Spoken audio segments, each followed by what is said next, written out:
Si nous sommes faibles politiquement et financièrement, parce que je vais vous dire tout à l'heure, notre faiblesse politique s'explique par notre faiblesse financière, c'est parce que nous n'avons pas le sens de l'économie coopérative. Vous savez, c'est prouvé. $1 fait 11 fois le tour d'une communauté juive avant d'aller ailleurs. Le juif va acheter son pain chez un juif. Il va acheter sa viande cachère chez un juif. Il va consommer juif. S'il a une entreprise, les meilleures positions, les meilleurs postes, il va les offrir à ses compatriotes juifs. Nous sommes des noirs honteux. Nous avons des entreprises de noirs, mais il faut qu'on embauche des blancs. On dirait que c'est plus prestigieux si j'embauche des blancs. Pourquoi le juif n'a pas honte d'embaucher des juifs? Pourquoi l'italien n'a pas honte d'embaucher des italiens? Pourquoi le chinois n'a pas honte d'embaucher des chinois pour les postes importants? Pour les make jobs, bien sûr qu'il va faire appel aux noirs. Mais nous, les noirs, nous avons une entreprise, nous préférons engager les autres. Ou alors nous, les Noirs, comme consommateurs, nous préférons consommer chez les autres plutôt que de consommer chez les nôtres, en sorte que notre dollar reste seulement 3 heures, statistiquement parlant, dans nos communautés noires. Il fuit ailleurs. Donc puisque nous n'avons pas d'argent, personne ne nous prend au sérieux politiquement. J'ai échangé dernièrement avec un auditeur de cette émission qui a une pharmacie dans l'un des quartiers les plus fréquentés par des Noirs, les plus fréquentés par des Haïtiens à Brooklyn. En face de lui se trouve une autre pharmacie, cette fois tenue par un Vietnamien.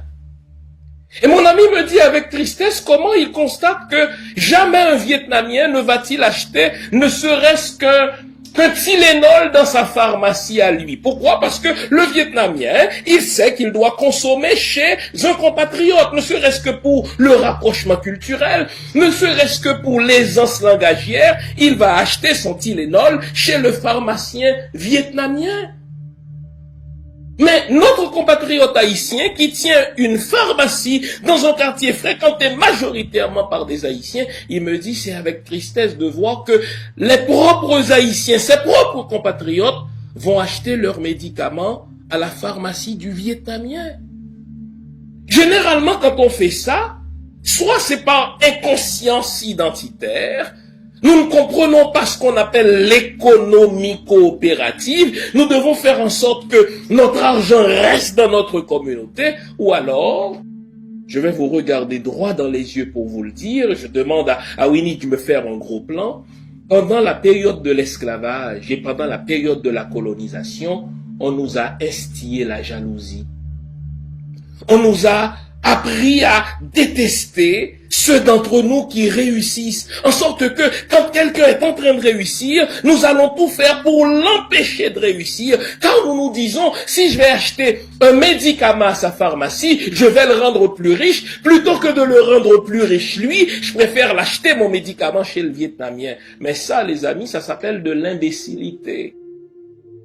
Ne soyons pas étonnés que lorsque les politiciens vont considérer les enjeux communautaires, ils vont considérer les intérêts des Juifs, ils vont considérer les intérêts des Chinois qui sont arrivés longtemps après nous dans nos pays d'accueil, mais quant aux Noirs, ils disent, écoutez, ceux-là, ils n'ont pas de conscience identitaire, ils ne comprennent pas le principe de l'économie coopérative, on s'en fout. Nous avons notre responsabilité là-dedans. 2 responsabilités. La première responsabilité, c'est de nous renforcer en tant que consommateurs financièrement.